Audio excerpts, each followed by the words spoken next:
guitar in hand and cowboy hat on her head, 17-year-old Rose Garcia, Eva Noblezada, embodies biculturalism. An undocumented Filipino-American with a passion for country music, she sings of not belonging, of being a velvet chair in a dusty saloon. That sentiment of alienation runs through writer/director Diane Paragas' uneven fiction debut Yellow Rose, as the magnetic heroine goes from one supposed safe harbor to the next, aching to find solid ground. Though she wasn't born there, small town Texas is Rose's home and where her mother, Princess Punzalan, works at a motel. Likely influenced by her geographical location, she developed an affinity for a musical genre that's difficult to disassociate from the notion of American whiteness. Still, she claims it as her own and stuns each time her voice produces a song. But even if she feels a part of this country, the cruelty of the immigration system soon catches up to her. Upon returning home from her first trip to Austin with soft-spoken crush named Elliot, Liam, she finds ICE arresting her mother. Her fragile safety instantly crumbles.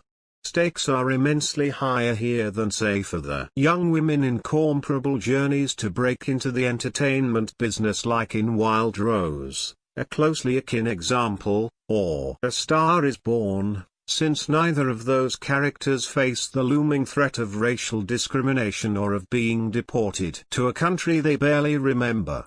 For Rose, the dream is not only the fulfillment of her talent's promise but a chance at salvation. And a disheartening one at that, because she can't be with her mother. The uncertainty of her status and how she's embraced Americana make for a fascinatingly ironic contrast. Paragas makes the urgency of Rose's plight clear in the way cinematographer August Thurmer's camera briskly chases after her every time an ally falls through. She finds herself constantly on the run. Admittedly, some of the messaging and most dramatic beats, a second ICE raid, suffer from heavy-handedness, but there are still admirable choices among the crowded landscape of Yellow Rose. One of the filmmaker's wisest emotional moves is to create spaces for tender instances where Rose sings mournfully, or like a Filipino lullaby, is moved by a song she hears. Rose's unpredictable living arrangements give Paragas room to introduce a wide array of secondary characters that include a fellow immigrant, a kind-hearted bar owner, and singer Dale Watson playing himself, without much success in the acting department.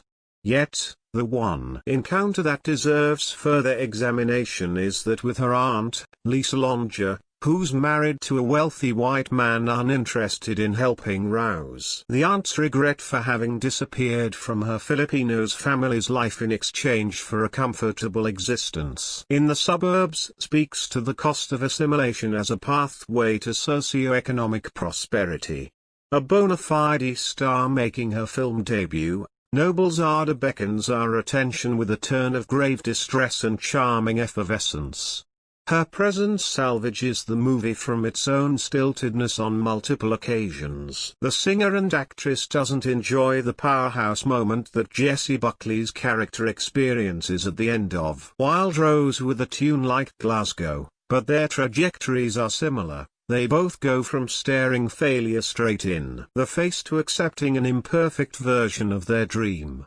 Despite not being as lyrical of a portrait as it could have been, Yellow Rose presents a rarely seen American identity and defies the preconceptions around who gets to be a country music fan or performer. But Paragas strings too many variables on the story, most of which require a more thorough inquiry than they get. That applies particularly to the immigration-related concerns regarding Rose's future. By the time we see her doing what she loves most, we are riddled with questions about how she moves forward in a hostile reality that hasn't changed at all. Her problems remain virtually the same.